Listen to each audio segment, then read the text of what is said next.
Hi, I'm Kim, and I'm having a really good day because I've just been accepted into the YouTube Partners Program, and I just found out that my channel, Getting Bolder, has monetized fully, and this happened in about 10 days. And I started from ground zero. I had never shot a YouTube video. I had zero subscribers. I had no idea what I was doing. I certainly didn't have any watch hours. So we're talking about like a car that was a dead stop hitting the gas. And I've kind of got a couple of theories about how this happened. And so I just wanted to break it down in this video. I'm not saying this would happen for everybody. I think everybody's YouTube path is totally different from what I can gather. But I just wanted to tell you what happened to me. Um, like a lot of people, when they first get interested in YouTube, I listen to tons of videos about YouTube from other creators. And these are the gurus. And they have kind of a collective wisdom that's really helpful. It's how I learned everything. It's just kind of, going to the YouTube videos and figure out everything about this world. But some of the rules, and I'm using the word rules lightly, that they suggest I broke along the way, and some of them I actually did. So I kind of wanted to go through that because the first rule that I broke is that I didn't niche down. That's a huge thing that the experts advise for new content creators is that you really hone in, and then hone in a little bit more on what your niche is. I actually, and this is unusual, released 5 videos on the same day, May 10th.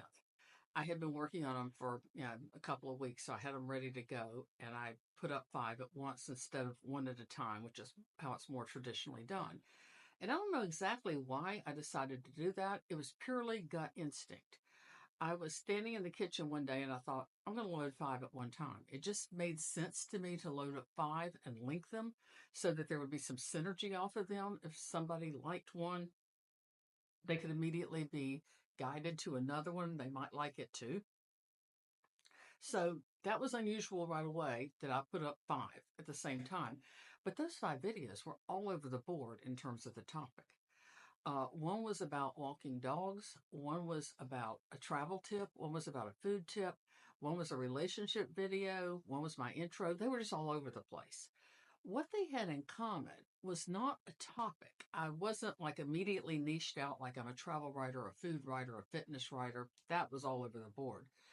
But I had a really strong sense from the get go of who my target audience was.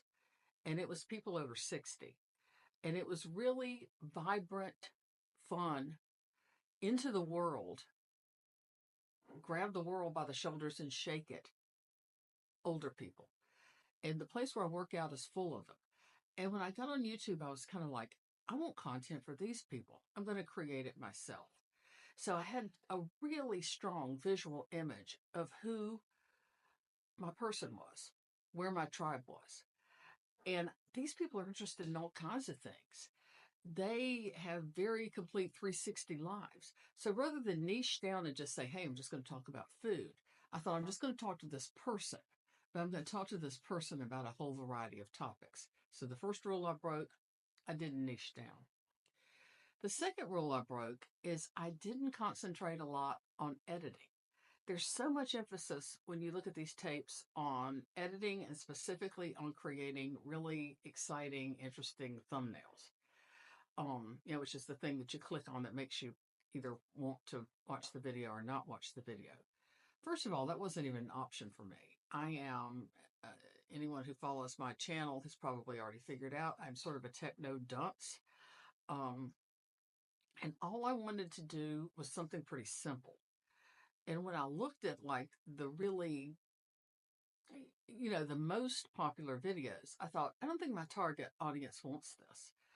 I very specifically was going for people 60 and up. And okay, this is a little side here, but YouTube considers older adults anyone over 40. I take personal offense at that. I'm 70. My daughter is 40, and she's considered an older content creator. So don't even get me going. Child, don't get me going, as my grandmother used to say. But anyway, I didn't think that my target audience, older people, cared that much about the screen pulsating and there being like sound effects when you swiped, and that, there had to be like a lot of music or graphics. I felt they wanted something pretty simple and pretty easy to read, and that they would be willing for it to unfold more slowly and at a more conversational pace than maybe a younger consumer would want. I just kept thinking, we were raised on sitcoms. We were not the generation that was raised on video games. Our threshold, our tolerance for low tech is pretty high. And so I just skipped over all that. About 90% of the effects, I didn't even try to learn. I tried to learn how to cut it on and point it towards me and press start and stop. And that was about as fancy. I did. I got very excited. I learned what a B-roll was, and I could do some overlays. I'm always incredibly proud of those. I can add text, but just really, really basic stuff. Because not only did I not think it mattered, um, I actually thought it might kind of turn my target person off. Then the third rule I broke is they say don't depend on one video to save you. Don't try to quote unquote go viral. But I've got to be completely upfront. One video is why I got monetized. And I'm not 100% sure how this happened, but here's what happened. May 10th, I put the 5 videos up. I didn't see them for 3 or 4 days. I couldn't find them on my own channel when I searched, so no theory on that. But then on May 14th, I found my videos. So I broke rule number 4. A lot of people suggest you don't tell your family and friends that you even have a YouTube channel. So broke rule 4, told everybody I knew I had a YouTube channel so that I'd get at least a few subscribers right off the bat and a few kind of watches, views of the video to start building up my watch time hours, because I was really intimidated by this idea of 1,000 subscribers and 4,000 watch hours to get monetized. So I got my family and friends into the game, and they started watching my videos. And, the numbers began to slowly climb. I mean, certainly not anything exciting, but, the people that I knew, kind of friends of friends, kind of got me going. And that probably ate up the first 4 or 5 days. Now, if that's all that happened, I figured out where I would be on the monetization path if this one video hadn't broken out. And I would be at about 500 watch hours and about 500 subscribers. So I'd be halfway to monetization on the subscriber category, but nowhere close to getting my 4,000 hours. I'd still have a long way to go, except for this one video. So I was going to go on a retreat, a 3-day retreat, because I teach, and we were doing like a teaching retreat up in the mountains. I knew I wouldn't have much Wi-Fi. And so I just the day before I went, I shot 2 videos super fast. I really did a rough cut, and all my cuts are pretty rough. I use CapCut, which is, I started out with the free service. I did the first videos. I did the editing for free. And then I did upgrade to CapCut Pro because they had a couple of bells and whistles that I could see that I was going to really actually use. And that might kind of speed up the process for me a little bit. And, I've got my little trusty tripod I got off Amazon for, $79 on it's pretty basic stuff. But anyway, I took these 2 videos really fast, tossed them up, drove up the mountains, and kind of didn't check it for 3 or 4 days because we just periodically, like I said, had Wi-Fi. So after about a week of kind of haranguing my family and friends, I took like a 3-day break. And then as I was driving back from this retreat, and I began to drive into Wi-Fi, and I stopped to get gas, I realized that one of my videos was climbing. It was one called No Man, No Problem. It was a little smartass, a little sassy in tone.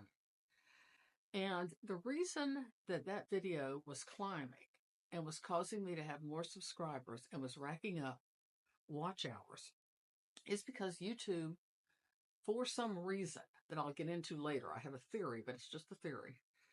For some reason, YouTube was suggesting it to a lot of people. It was putting it in a lot of recommendation queues. And let me give you an example. In the analytics, typically, they call it an impression. If they show your video, your thumbnail to someone and give them the chance to click on it, if they put it on their page, um, And YouTube is pretty smart about this. They were probably putting me on the pages of older people. I was very specific about who my target demographic was, so I don't think they had much trouble finding my people. So they were putting this one up to the tune of the fact that my other 9 videos average between like 5 and 10,000 impressions. In other words, 5 or 10,000 people in the wide world of YouTube, which is a drop in the ocean, actually see my thumbnails. But for that one, 850,000 people saw it. So YouTube was pumping that one out. So it had a chance to blow up. And people use the term go viral, which has to be the most relative term in all of YouTube. This did not go viral. It didn't get millions of hits, but it got like 70,000. Right now it's standing at close to 70,000 views. And it single handedly was how I got the 1,000 subscribers and the 4,000 watch hours on that one video, and the fact that they pushed it. So, yes, I've got all my eggs in one basket. I feel almost like kind of a poser. Or, it's a little embarrassing to get on here and say I did this because I did it on the strength of one video, which everybody says don't do that. I did it accidentally. It just happened. And I feel a little queasy about it, frankly, but I think that's one of the things that happens in the world of YouTube is that you can be kind of puttering around, getting 200 or 300 views per video, getting maybe 5 subs from it. And then all of a sudden, this one video comes along and you're watching the numbers roll like you're standing outside of an old fashioned McDonald's or something, and they're showing that number served. And that's an incredible experience. And that's how I got here. So that was another rule I broke. I kind of relied on one video, but entirely by accident. Um, I said that I broke the rule number 4 about telling your friends and family, but the reason that's kind of a rule to not do it is it can screw up your analytics. YouTube is looking at who's watching your videos, and if it's just a bunch of people you know, they might not be able to conclude anything about what your target audience really is. Because if you've got, if you are an 18-year-old boy who does, 18-year-old young man who does videos about basketball, but you get your grandmother and all of her bridge friends to like it, YouTube's going to go, wait a minute, why are all these 80-year-old Mahjong women watching these basketball videos? It can actually screw up the analytics.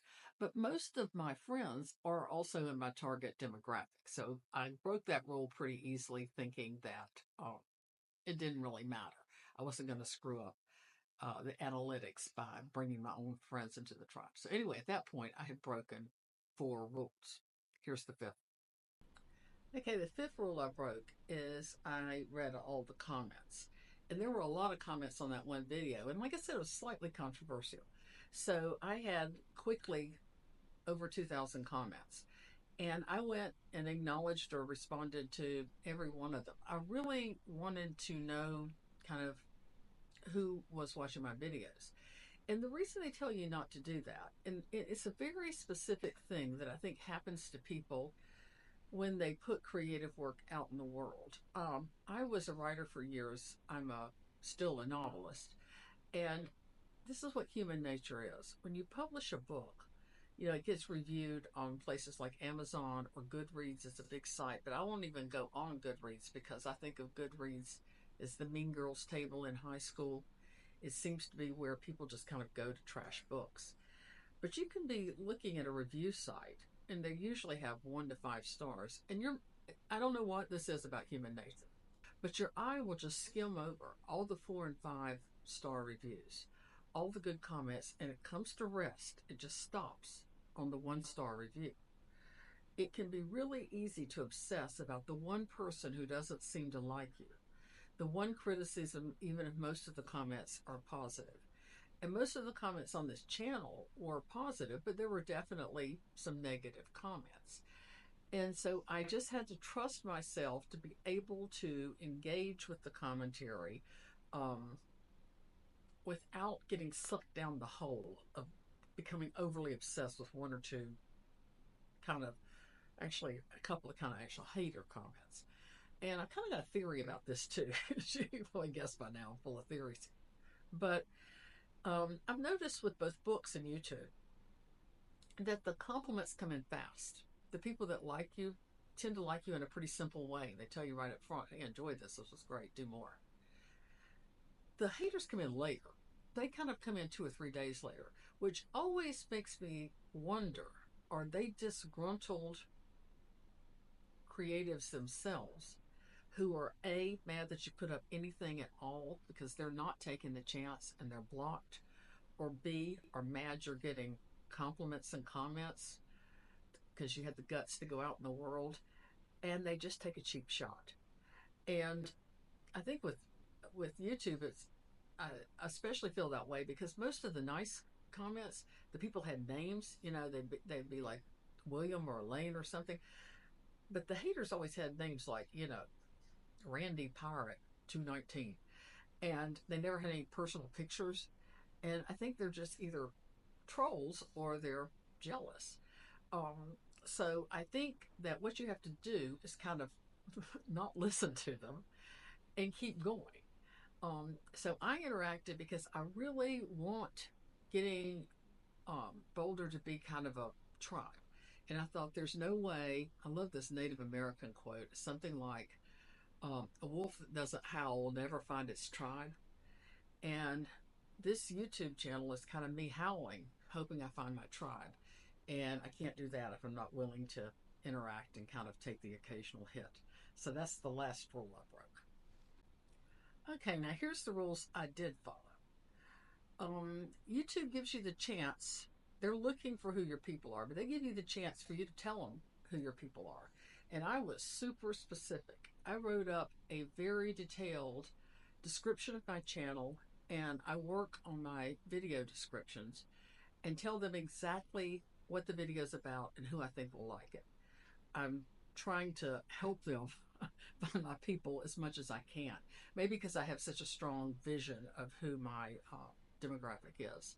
So I was specific to YouTube. I gave them a lot of hints about who I suspected, and the comments kind of bear this out, would be interested in my video. Secondly, I did wade into the world of SEO, search engine optimization. I actually use things like Chat GPT, which I know is an old person AI form. I feel like Chat GPT must be like the AOL of AI. It seems to be the one the old people like. So anyway, I did use Chat GPT so that I could find the keywords and the hashtags, and they really know how. They're good at like pushing them a little farther up. You write a description and they slightly rewrite it, not that much, but they kind of tend to stress the keywords, which again helps YouTube when people are searching on certain keywords to show them your video. um, and some of these things you'd never guess, like for example, I was putting with one of them something like exercise for seniors, and the hashtag exercise over 60 gets a lot more hits than exercise for seniors. And they sound like they mean basically the same thing, but just that change in wording makes a search engine more likely to find you and recommend you. So something like that's great. And I do use Chat GPT just for that. I write it up and I run it through Chat GPT, although I gotta tell you, I think this is some weird thing, but I can't seem to stop doing it. With Chat GPT, I'm really polite. I always say, please, could you, you know, give me some keywords for this phrase? And then I say, thank you. And Chat, I don't know why I say please and thank you to AI. But, I don't know. I'm so freaking old. It's a miracle I've gotten this far. So anyway, I did use SEO. What else did I do? Let me look at my notes. Um, I did put out a lot of content relatively quickly. I got 10 videos up in 2 weeks. Like I said, I debuted 5 at a time, but I added 5 more so that by the time we were at 2 weeks, I had 10 videos up. And I do think you have to give YouTube a lot of content to work with, and I think you've got to give the people who are interested in you a fair amount of content right away. I also think that it kind of signals to YouTube that you're serious about this. You're not a dilettante. You're not playing with this. You actually intend to generate enough content. And I don't know, maybe it's like Chat GPT. I'm trying to get YouTube to like me just like I'm trying to get AI to like me. I got no theory on this. Okay, the fourth thing, I did connect my videos in a playlist and put in end screens so that when someone came to the end of the video, they could immediately see another one of my videos and click on it if they liked it. I think these were the things that struck me might actually be helpful. And that's the thing about YouTube is that they give you a tremendous amount, these gurus that talk on YouTube give you a tremendous amount of information. You can't possibly integrate it all as a beginner. I think you have to choose your gut, kind of trust your gut instinct and choose certain things and do those. You literally cannot do it all. It's just too overwhelming. Which brings me to the fifth thing that I did right, which is that I actually did it. I think that this can be a scary world, and a lot of people are talking about doing it and kind of, shuffling their feet and they're going to do it someday, or they kind of fiddle around with it, or they put up one or two and don't get any response and they stop. But I really think the smartest thing that I did was I did it. And leap and the net shall appear. You do not have to understand everything about it to begin. You begin like an archaeologist. It's an analogy that's used a lot in YouTube. You just start digging. You find a shard, you keep digging, you find another. You don't know if it's a base, or you don't know if it's a weapon. You've got two pieces of something, so you try and dig and find a third that goes with it. And that's how I think I intend to navigate YouTube, is learning by doing. So I'm proud of myself for that. This has been an exciting journey. I freaking love this. I'm having so much fun. I hope the fact I'm having fun shows. And final thing, here is my theory on why that one video broke out. Okay. It's a theory. My video, No Man, No Problem, was about something that I felt, which is that I had never wanted to remarry, and I knew that I wanted to live my life basically alone, as a solitary person, a single uncoupled person, in the company of my friends and family, but I knew that I didn't want another partnership type relationship. But I thought that made me weird. I thought that had to be really unusual, so I didn't talk about it a lot. So it was something that I knew to be true about myself, but I thought it made me an outlier, and I didn't discuss it. And there was periodic times when I would think, I wonder if other people feel this way too. But I never tested the theory until I made that YouTube. And in a matter of days, it was like the floodgates had opened. All these women were writing in, talking about their own experiences, a lot of them saying some version of Me Too. The video just happened to hit a nerve. And I think one of the reasons that it did is because it felt different when I was making it. The whole time I was making that video in my head, I was thinking, this is stupid. Nobody else feels this way. This one's gonna not go over. But in that video, probably because I was saying something out loud that I usually keep in my head, I was actually vocalizing my thoughts. I think that was sort of, in a way, the magic of it that made it be the breakout video, because I was willing to let my weird out. And if you're willing to let your weird out, then YouTube is the place for you. It's kind of, your mothership. You can come home to it. Speaking of weird, you've undoubtedly noticed things have changed. There's been a real rough jump in the video. But when I was editing it last night, I realized that they were blowing leaves outside my apartment, and the noise at the end of the video, I couldn't scrub it out. It was too bad. So this is the next morning. It's a dark 30. I'm getting ready to get on an airplane and go to Arizona, which I'm so excited about. And videos will be coming from that direction too. So I don't know when I'm going to have another breakout video. All I can do is trust that if I keep talking about what's interesting to me and keep being kind of open and vulnerable and weird, that eventually another video will also hit a nerve, and it will also break out again. And I don't think you can plan these things or force these things, but I think if you keep showing up and you're honest, eventually these things will come, and YouTube will recognize that video has a certain rawness to it. And that's where I think something different begins to happen with them. So, I'm Kim Riley. Did I mention that I'm monetized? I am so excited and so incredibly grateful. So thanks to all of you who subscribed or commented on these early videos and helped get me to this point. I'm having the time of my life. So, okay, buckle up. Arizona's on the horizon. Thanks.